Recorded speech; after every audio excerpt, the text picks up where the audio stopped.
Vous souhaitez vous lancer dans l'import-export, mais vous ne savez pas par où commencer? Eh bien, c'est ce qu'on va voir dans cette vidéo. Alors, pour toutes les personnes qui ne me connaissent pas, je m'appelle Laurent Drapeau, j'ai 29 années d'expérience dans l'import-export. Et sur cette chaîne, je vous apporte des conseils et des solutions pour monter votre business dans l'import-export. Notamment, vous avez la possibilité de télécharger des checklists spécifiques à chaque business model de l'import-export. Donc, profitez-en, c'est gratuit, le lien est en description et vous recevrez un cadeau bonus sous quelques jours.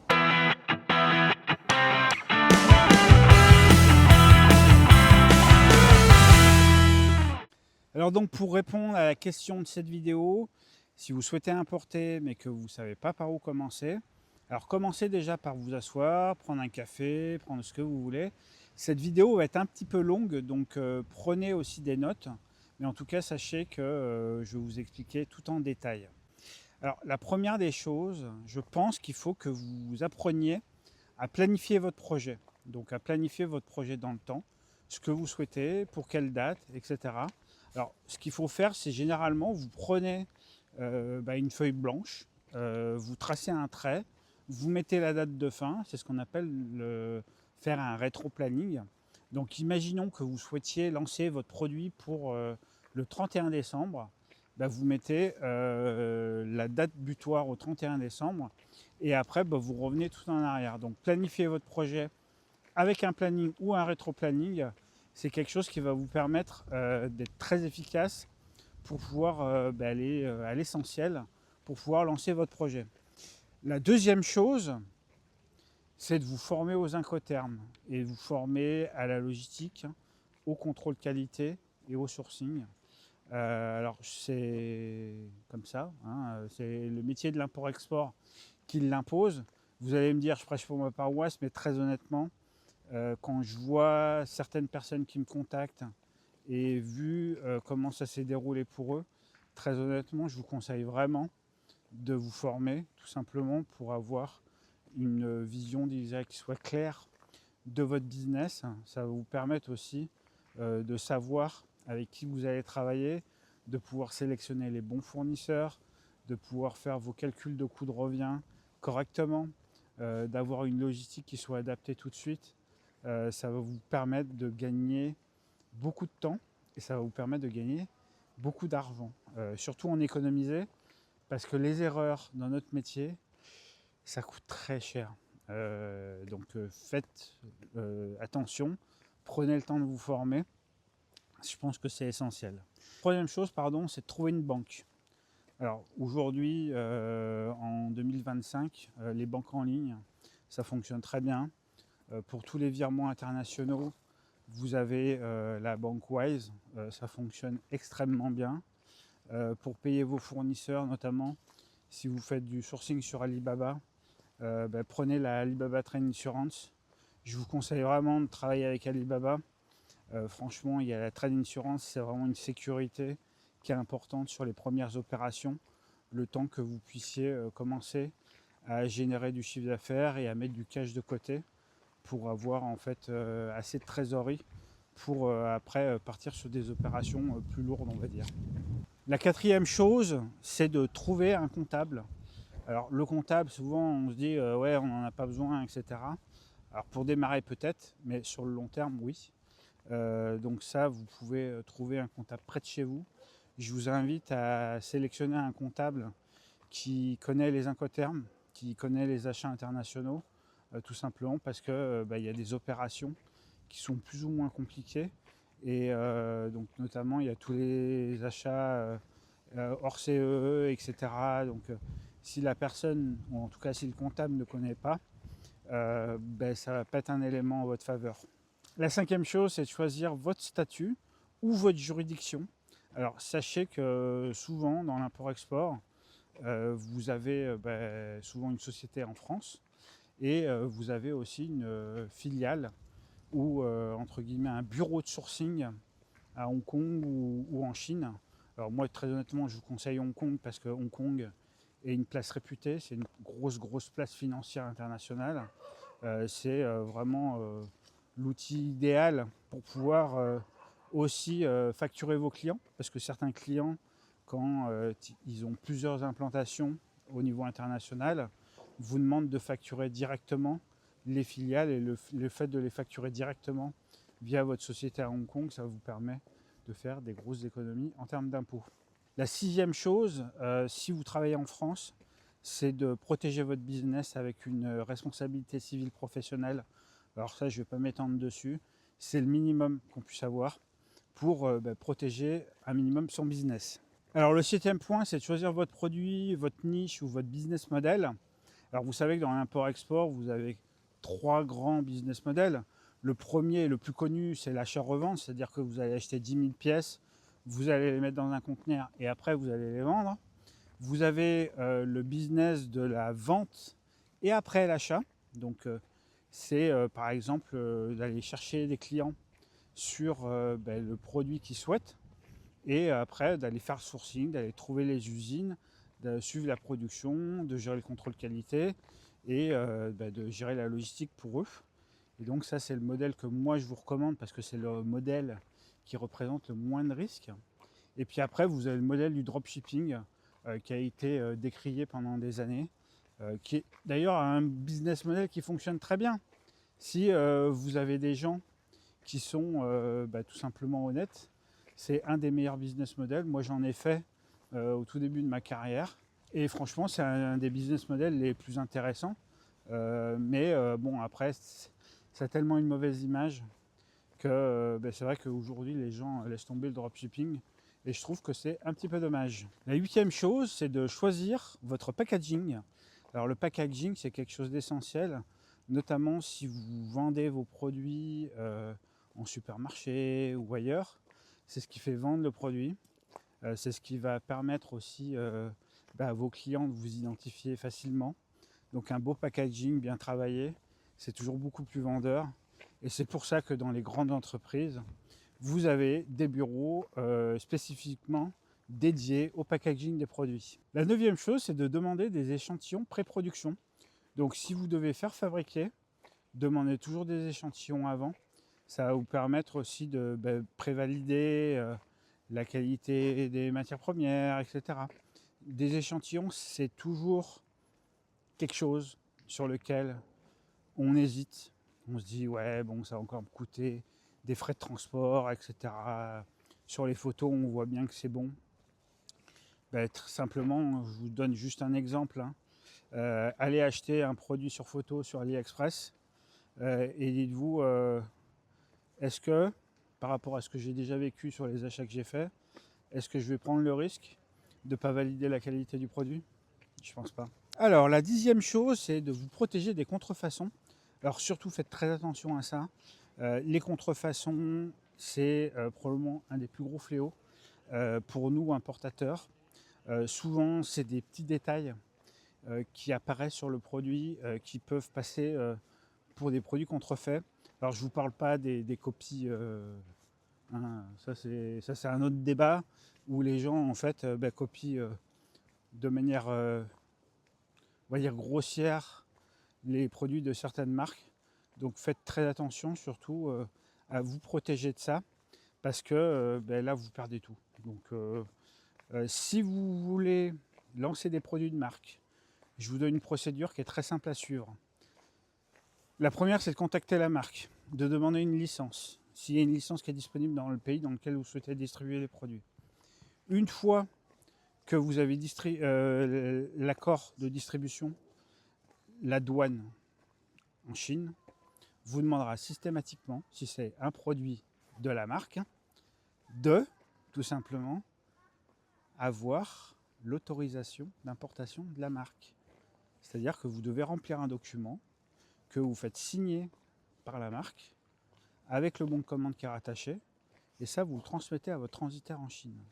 Une fois que vous avez ces éléments-là, le produit va partir tout seul. Il n'y aura pas besoin en fait de tout simplement trouver des solutions alambiquées et essayer de faire passer les produits sous le conteneur ou quoi que ce soit. Vous avez l'autorisation, donc le douanier laisse partir les produits. Alors la 11e chose, c'est de connaître votre marché, de connaître votre prix moyen de vente. Tout simplement parce que sur un lancement de produit et sur une première importation, vous n'avez pas une connaissance du marché suffisante pour pouvoir vous permettre d'avoir un prix hors marché, tout simplement parce que vous manquez d'expérience. Et rester dans un prix marché, c'est aussi la possibilité et plus ou moins la garantie d'avoir en fait des ventes qui tombent toutes seules, puisque vous êtes dans le prix marché. Donc après, bien sûr, il faut présenter correctement votre offre, etc. Mais en restant dans la fourchette du prix marché, vous savez que les clients sont déjà prêts à payer cette somme-là. Donc ce sera beaucoup plus simple pour vendre vos produits. La 12e chose, c'est de savoir calculer votre coût de revient idéal. Alors, je vous dis de coût de revient idéal parce que juste avant, je vous parlais en fait du prix de vente moyen. Alors moi, je vous conseille de faire des coefficients entre 4 et 5, tout simplement pour avoir suffisamment de possibilités de faire des promotions. Aujourd'hui, les gens achètent énormément en promotion et le prix de vente qui est affiché est souvent un prix sur lesquels il n'y a pas beaucoup de ventes, tout simplement parce que la majorité des clients achètent maintenant, ça devient un petit peu la règle, achètent toujours en promotion. Donc ayez un calcul de coût de revient idéal, ça va vous permettre d'avoir aussi les idées claires sur combien vous devez acheter le produit, quelle part vous consacrez à la partie logistique de l'importation de vos produits. Et ça vous permet aussi de faire de bons achats. Parce que quand on sait à quel prix ça se vend, on arrive assez facilement à savoir à quel prix on doit l'acheter. La 13e chose, c'est de gérer votre produit avec un numéro de lot. Alors pourquoi je vous dis de gérer avec des numéros de lot? Tout simplement parce que ça vous permet d'avoir une traçabilité. Ça vous permet aussi de vous protéger parce que si sur vos produits il y a un numéro de lot, c'est aussi une protection pour vous. Par exemple, si un client vous dit « moi je vous ai acheté des produits », vous lui dites « regardez, donnez-moi le numéro de lot qui est sur le produit ». S'il n'y a pas de numéro de lot, ça veut dire que ce n'est pas votre produit.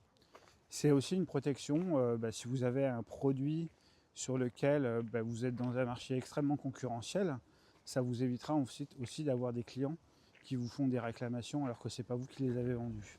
La 14e chose, c'est de vous protéger avec un contrôle qualité. Alors je sais que j'insiste beaucoup là-dessus, sur le contrôle qualité, mais pour moi franchement, ne pas faire de contrôle qualité, c'est entre guillemets se jeter de la falaise et espérer avoir un tapis amortissant en bas. Je vous conseille vraiment pas de faire l'impasse.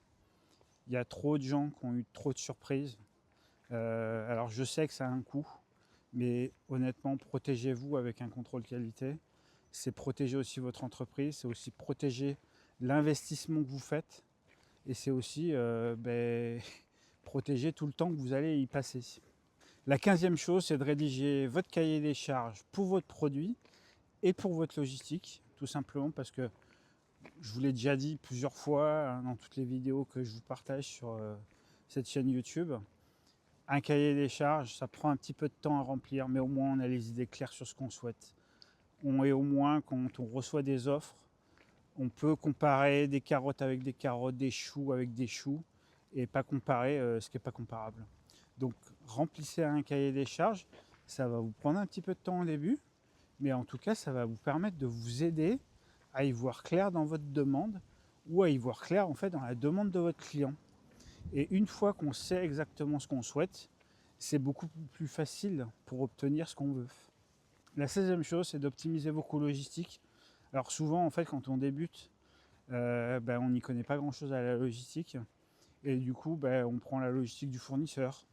Mais bon, tout ça, c'est facturé en plus. Et après, à chaque fois, c'est des coûts qui s'empilent, en fait, si vous voulez.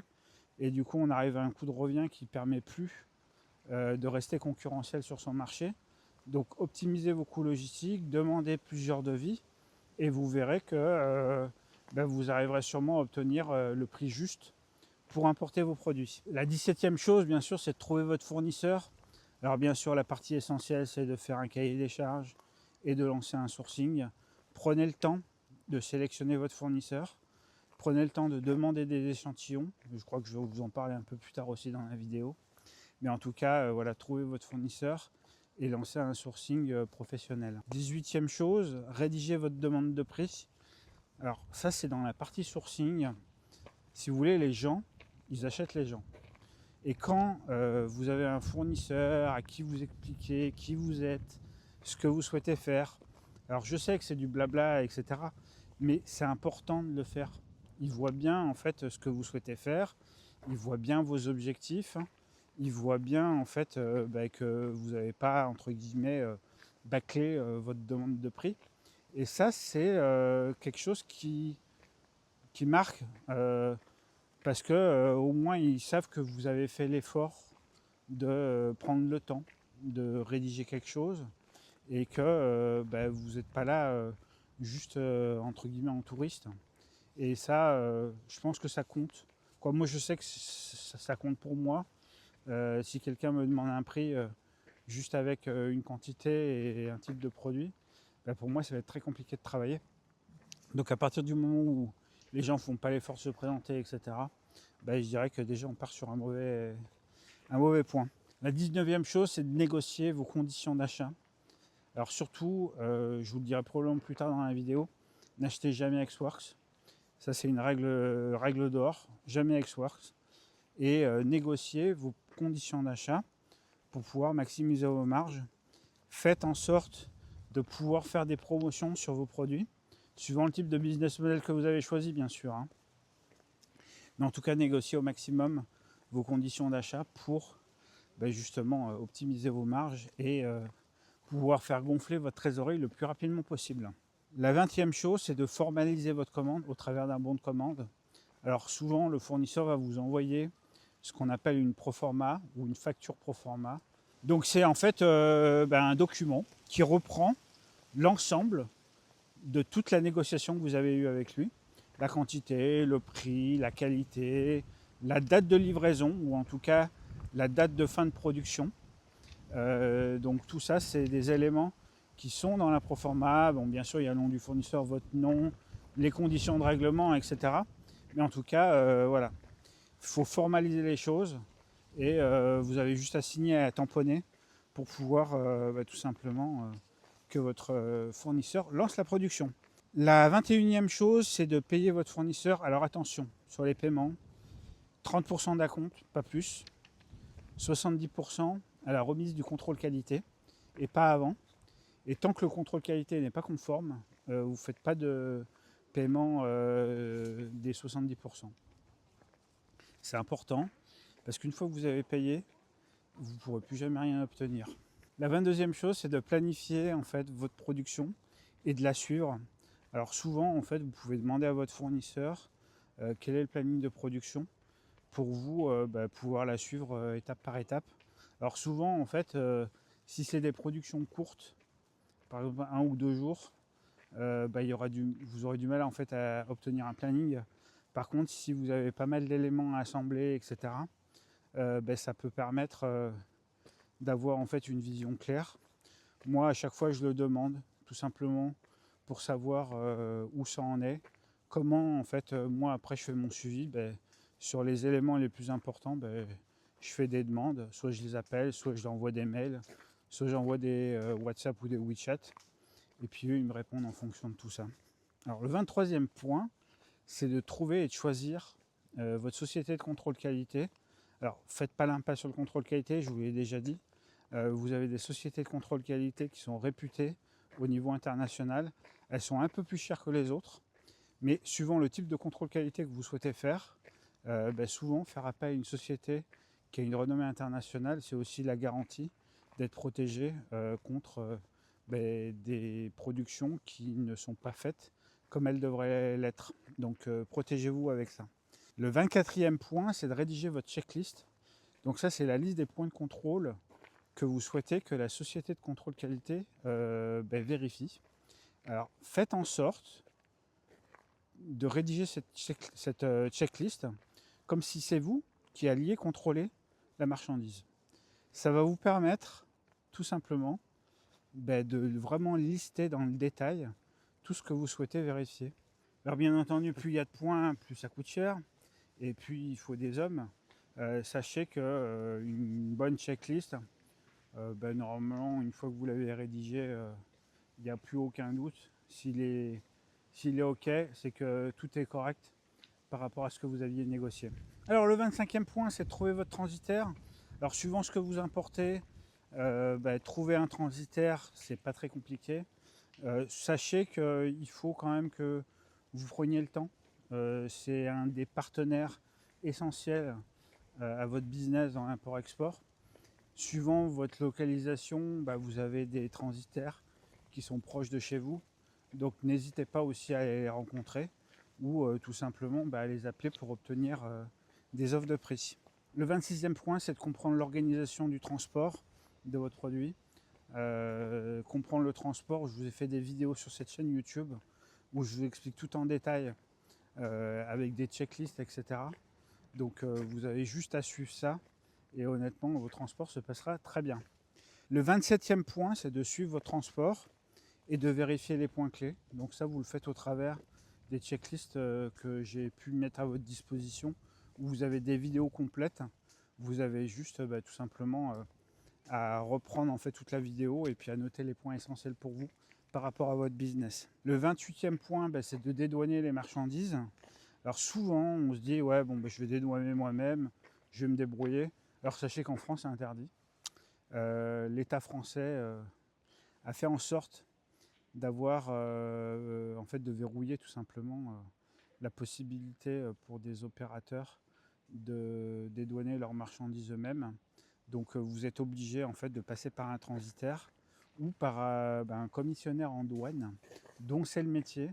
Alors je vous avouerai que honnêtement la douane, à part si vous êtes vraiment très motivé à vouloir faire une formation de douane, ce qui peut être intéressant, la douane c'est intéressant, on croit qu'ils sont là que pour entre guillemets rechercher les produits contrefaits, etc.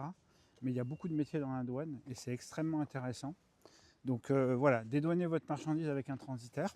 Alors la 29e chose, c'est de trouver vos premiers clients. Alors suivant le business model que vous avez choisi, trouvez vos premiers clients, soit vous le faites avant, avec entre guillemets un modèle où les gens passent commande et ils savent qu'ils vont recevoir leurs produits dans 2 ou 3 mois, soit vous faites un stock, soit vous travaillez directement avec des entreprises, vous leur demandez le type de produit dont ils ont besoin.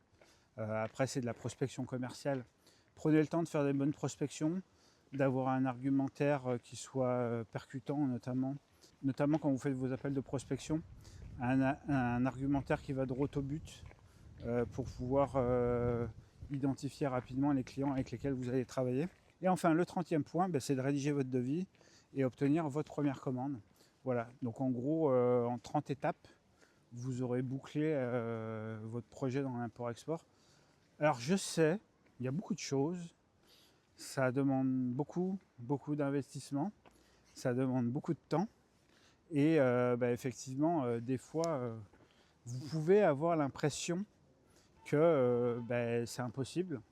La réalité, c'est que si on prend les choses vraiment de manière sereine et qu'on se dit on tire le fil au fur et à mesure, tout se passe et comme par magie, vous arrivez à un résultat. Alors c'est pas de la magie, c'est juste du travail.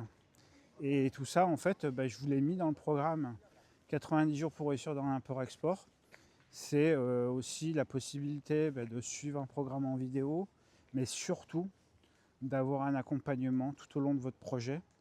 Vous avez 12 heures de coaching, donc ça fait 1 heure pour chaque module. Après, comme vous débutez, je vous ai mis 18 heures d'action que je fais pour vous. Donc c'est des choses sur lesquelles vous n'êtes pas forcément très à l'aise et vous préférez que je le fasse pour vous parce que j'ai l'expérience nécessaire pour pouvoir vous permettre aussi d'obtenir les meilleurs résultats. Donc voilà, c'est la solution qui moi me paraît la plus intéressante si en tout cas vous souhaitez lancer un business dans l'import-export, que vous souhaitez vous former et être accompagné en même temps. Vous avez le programme 90 jours pour réussir dans l'import-export qui est là pour vous. Voilà, en tout cas, je vous remercie d'avoir suivi cette vidéo. Comme d'habitude, je vais vous souhaiter une très bonne journée, une très bonne soirée ou une très bonne nuit. Et je vous dis à bientôt.